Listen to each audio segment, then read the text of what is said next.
this one. And you get to that one, the exact same thing happens one more time on this hike. Like you can't see the final destination until you get to the next. And you think that's the final destination. You get there, and then from there, you see that there's a next. You couldn't see the next until you got to the first. But once you get to the first, you see that you're not there yet. And that's where I believe our church is at. It's like, wow, we've climbed a long way. We've seen God do incredible things. I mean, we've got a story with this church. I love what we get to tell people about this church. There's life here. There's people coming to know Jesus here. There's all generations meeting here. There's people who are highly established in their careers, and there's people who are in high school, or are kids, or are barely even making it, some, and people who are struggling away, and we're serving each other, and the richest are serving the poorest, and the poorest the richest, and that's the life of this church. It's amazing to be a part of for me. I love being a part of this church. But sometimes we get to a point we say, well, we must be there, and just as we're cresting that peak, we're going to stand at that peak and look back and say, wow, look at the view from here. That's amazing. But God say, no, I want you to look at that view. I want you to take a quick second and enjoy the view here, but there's a better view, and you got to get up there next. We got to move forward. We got to keep going. We got to take hold of all that God has for us, of the goals that He is placing in our lives. But if we want to be a church with goals, we need to be people with roles. Eh? Tweet about that took a while. That took a little bit of time. That took a moment to get there, but that really rose. That was nice. I like that. But if we want to be a church with goals, we need to be people with roles. I think one of the big things that can happen as a church gets bigger, I don't know if you've heard of the bystander effect, but it's more and more likely that you assume someone else must be taking care of it. Someone else must be doing the work. Someone else must be, leading that. Someone else must be looking after that. And so I've been walking a fairly significant journey in the last few months of just trying to figure out who is leading what in this church, trying to figure out how to empower people to different roles. Because if I can figure out that piece, then all of a sudden we can start to see them empowering people to different roles, and them empowering people to different roles. Because I believe every person in here has a role to play. If we want to see the goals that God has for us, we need to live out the roles that He has for each of us, that each of us needs to be walking in our individual purposes to discover the goals that God has for us. That's why this was the image that we wanted you to see.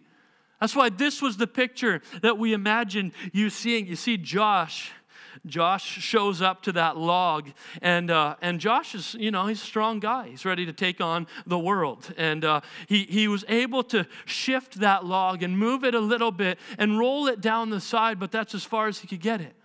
He rolled it on down, and then he couldn't even drag it any further. And then Campbell shows up, and Austin, and they go to try to pull this thing, and they could maybe lift it a little bit, but they weren't going to be walking far with that thing. They could drag it a bit, they could battle it a bit, but it wasn't going to be going far. And then 3 more people show up, and that log just pops up on the shoulder, and they could have walked it. Maybe not that far, I don't know, but they could have walked it, they could have got going. They picked it right up. It was actually really cool to watch that it just went right up where 3 could barely get it to their knees, 6 just put it on their shoulders. This is what the church needs to be. This is what we need to be accomplishing.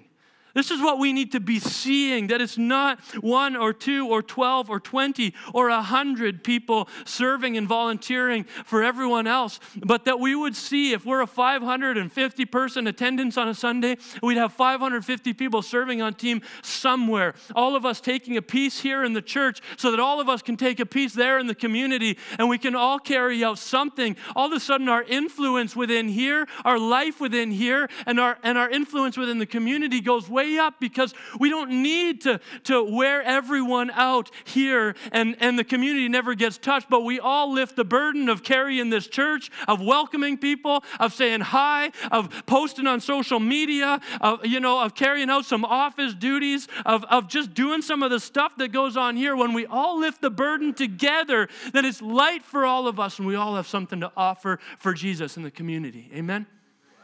We're going to see it. Well, we got to all take on our roles if we want to see that. If we want to be a church with goals, we need to be people with roles.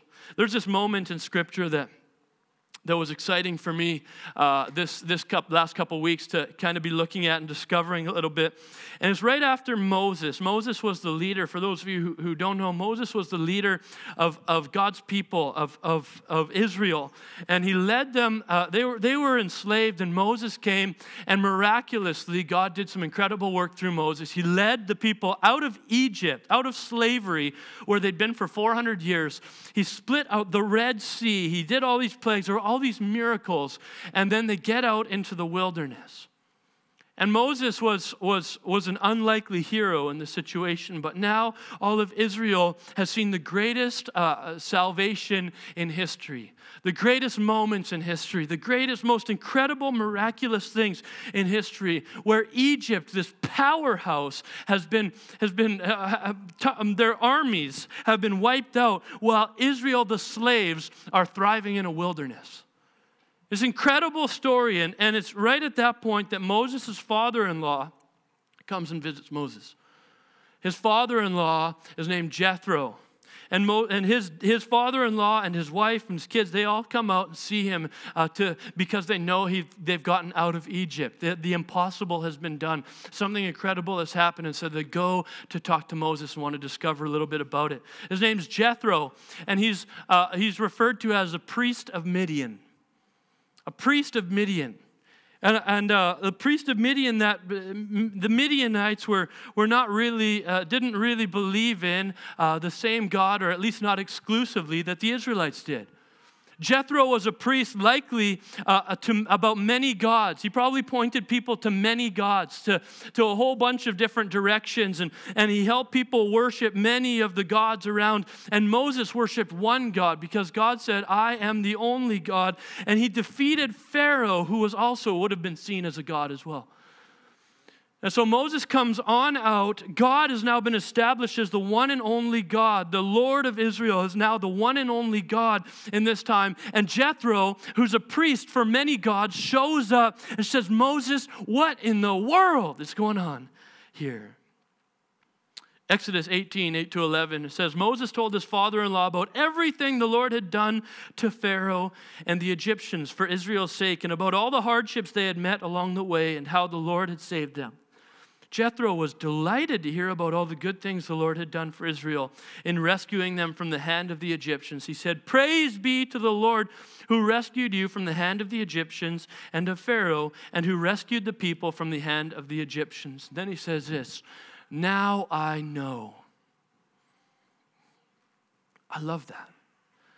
Imagine a father-in-law, anytime, the man of authority in this situation, the priest, well known in his community for being a priest of very spiritual stature, a well-known man. Jethro shows up to Moses, and Moses is sort of this guy who doesn't speak that well, and he's actually not long ago left his family so he can go and lead the Israelites out of Egypt. Like, what a crazy, wacko plan. And here comes Jethro, the man of significant stature, and says, Moses, I want you to know that I've watched your life, and now you're telling me the story, and I'm hearing about the Red Sea, and I'm hearing what's taken place with you guys. This is incredible. I want you to know that now I know.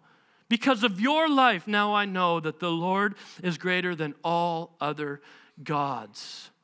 For he did this to those who treated Israel arrogantly. Jethro confesses faith in God because he heard about what happened. I want you to know something. I want you to know, before we go anywhere further, before we get past this at all, one of our big roles as being part of Northgate and as being a Christian is to share the story of what God is doing. Is to let people know about what's happening. Do you feel like you're connected enough to the story of what Jesus is doing in your life and in the lives of people around you that you would be able to say, you have no idea what God is doing? I mean, maybe we're not seeing Red Seas split, but we're seeing people come to know Jesus from places that we would never expect people to come to know Jesus.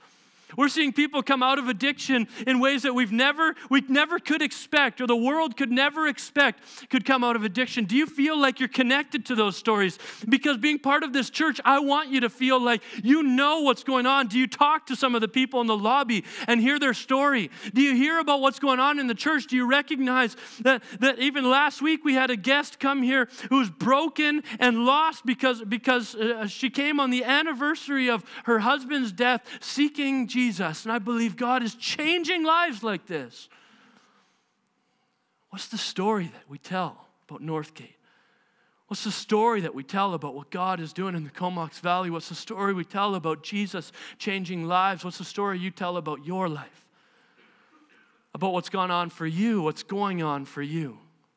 Do you have a story to tell? Jesus wants to give you one. If you don't, ask for it. If you don't, step into the places that are uncomfortable for you. If you don't, dig in and discover what sacrifices God calling you to make that would cause your life to be a story worth telling, that would cause someone to recognize God in as big of a way as Jethro recognized him in Moses' life. So Jethro and Moses, they chat for a bit, and it says, for he did this to you who treated Israel arrogantly. And then a little bit of time passes. They visit, have their food, do their thing. Then Exodus 18:23 or 13 to 23, it says, the next day Moses took his seat to serve as judge for the people, and they stood around him from morning till evening. When his father-in-law saw all that Moses was doing for the people, he said, what is this you are doing for the people? So Jethro says, Moses, hold up a second. Now you think you're doing something for the people. You think you're accomplishing something for the people. What is this? What are you doing? He says to Moses. What is this you're doing for the people? Why do you alone sit as judge while all these people stand around you from morning till evening? I can't imagine the moment when Jethro has just the day before heard about the works that God has done. What? God set plagues. God just defeated Egypt at the hand of a bunch of slaves. God split a sea. God has pulled you out of Egypt. Are you serious? Wow. What must life be like as an Israelite now? What must it be like when you gather together? You must tell the stories. You must dream of where you're going. You must have big goals of what's coming up. It's incredible. What must you? I need to be part of this, Moses. Can I come tomorrow? Can I come with you? Do whatever it is that you do when you gather. Can I be part of that? Sure, come on out. So he goes over there and hangs out with them, and Moses is like, okay, get in line. Let's deal with all your junk. Let's talk about this. You're having this dispute. Okay, God says you're right. Okay, God says you're right. God says you're right. God says you're right. And Jethro's pulling his hair out saying, what in the world has happened to these people? You've just been part of the greatest miracle that will ever take place in humankind, and now you're sitting around twiddling your thumbs trying to figure out how one person is going to solve all of your problems. What happened to the promised land? What happened to the dreams? What happened to the purpose of actually bringing you out of Egypt? Did he bring you out so you could deal with your issues and talk to each other, or did he bring you out to take you to the promised land and lead all people to him in Jesus' name? Which did he do? Because I'm looking at this and I'm not seeing how this ties in with the Red Sea. I wonder if the story that we tell about Northgate sometimes doesn't line up when someone might look at the lives of every person at Northgate. You wouldn't believe what God has done. He's setting people free. People are being changed. Lives are being changed. We're seeing people come to know Jesus, and then they walk in. I sure hope that when people look at us, they say, wow, you can tell that you are people living in response to the incredible work that he has done. But I fear sometimes in church what happens is that we say, it's so good what God is doing. It's awesome. It's so great. I do have all of these problems, but eventually I'll book a meeting with the pastor and he'll deal with me and that'll be good and we'll figure it all out. Once we figure that out, that'll be fine. And God's saying, what about the goals that I have for you? What about where I'm taking you? Why is it only that Moses gets to hear all these things? Why is no one else empowered? Why is everyone else standing around? Don't you know that these things should be dealt with like that so that you can go to there? Instead, you're spending all of your time, wasting all of your leadership, dealing with all of your inner fighting instead of moving where you're supposed to be moving. That's why we get on team. That's why each of us takes our spot on team. So we each walk with people, we each serve people, we each love people so that we can all go where we're supposed to be going. Jethro says, "What are you doing? Why do you sit alone as judge while all these people stand around?" A few years ago, I was in the airport. I think it was the Calgary airport. And this customer had thrown up right in the waiting space. It was a pretty ugly waiting space, but what became more ugly at that moment. And so that had happened, and so the host there was, "Oh, yikes." All the customers are looking around like, "Ooh." And the host there goes, "We need a janitor over here. We need to clean it. We got a little spill." And I see this janitor come cruising along. They got their cart, got all their goodies and all their stuff, and they see it like, whew. I see her go on her radio. Another person comes along in their cart. And they've got all their goods and stuff. I look down like, yeah, and they start talking to each other. And then they get on the radio. Another cart comes. There's been no cleaning yet. Another cart comes along, all the stuff, and they're sitting around, like, start having a discussion, a debate about what's going to happen about this. And I sort of wonder what they're talking about. Like, are they like, where's the rookie? Like, we need someone else to come in here, or where's the puke guy? We need the guy who always does this. That's not our job. It's not our role. We're not supposed to carry out that one. And so they're all sort of standing around wondering who's going to deal with that issue, because it's not my job, and it's probably someone else's job. I'm not sure whose job it is, but that wasn't part of my job description. So someone will figure it out. And so they're all trying to figure out if it's my job or their job or someone else's job. And all of them are making the airport look terrible. I'm looking and thinking, what kind of staff are you hiring? Like, what are you doing? Anyone should come along. Why didn't the host just go, whoop, wipe it up? I'm thinking, I got to get over there. But then they start lining us up and lining us in. But I wonder if sometimes that's what it starts to feel like at church. "Oh, I wasn't greeted very kindly today. I can't believe that. Why didn't they give me a nice high five, hug, handshake, pat on the head, $5 and all of that stuff? Why didn't they do that? I can't believe it. I don't know if I'm going to come to this church." You shouldn't. You shouldn't, maybe. If that's the issue, maybe you shouldn't, because you don't come to church, you are the church. If today you're not a Christian, then you come to church. But if you're a Christian, you are the church. And so when someone doesn't shake your hand, you stop at that door and wait and get the next person. Because they need you as much as you needed the person, and they weren't there for you, so you better be there for them.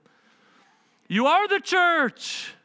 We serve on team together. I can't believe it. Like, I can't believe they didn't do this or they didn't do that. No, you pick up the pieces and run with it. You're the team. You are the team because you are the church. Why? Because you are connected to Jesus. If you're connected to Jesus, you're his body. Anytime someone walks in this door, they're seeing Jesus. And if Jesus isn't smiling at them at the front door, then they're seeing Jesus doesn't smile. If Jesus isn't giving a handshake, I guess Jesus doesn't do handshakes. If Jesus isn't accepting them where they're at, I guess Jesus doesn't accept them where they're at. We become Jesus. And he, for some reason, decided to allow us to carry the mantle of being him to this world.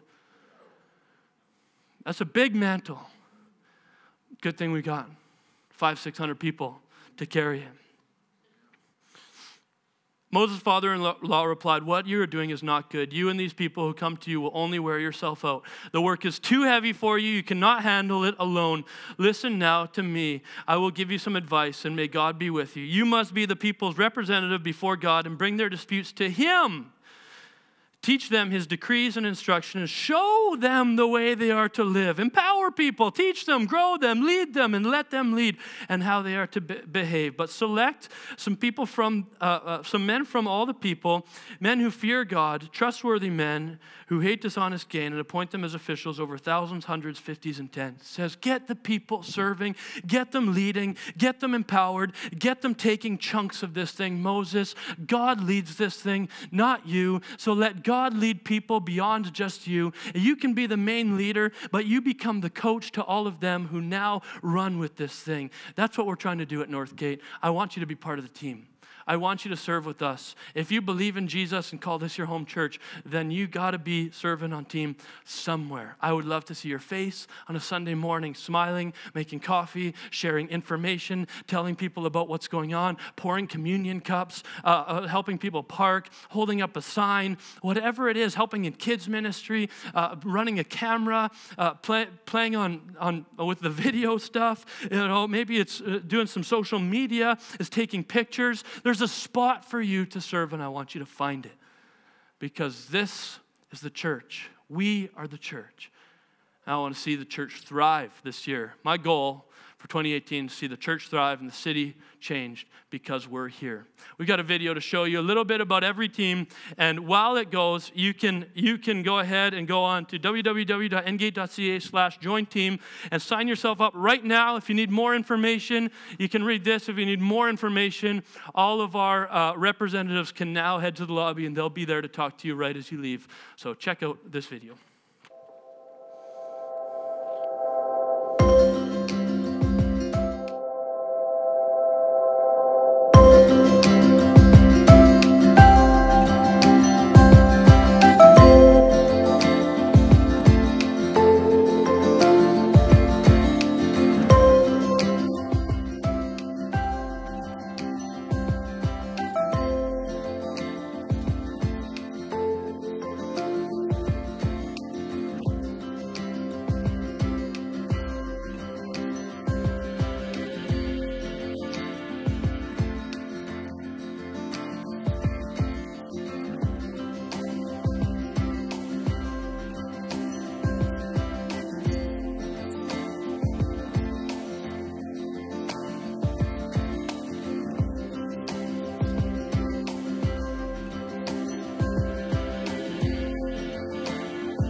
So there it is.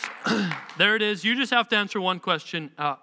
And philosophically, what I believe about a church is that everything that we do for ourselves and for the people in this room, we do because God has given us a mission outside of this room. So you need to decide, are we a church that exists for you?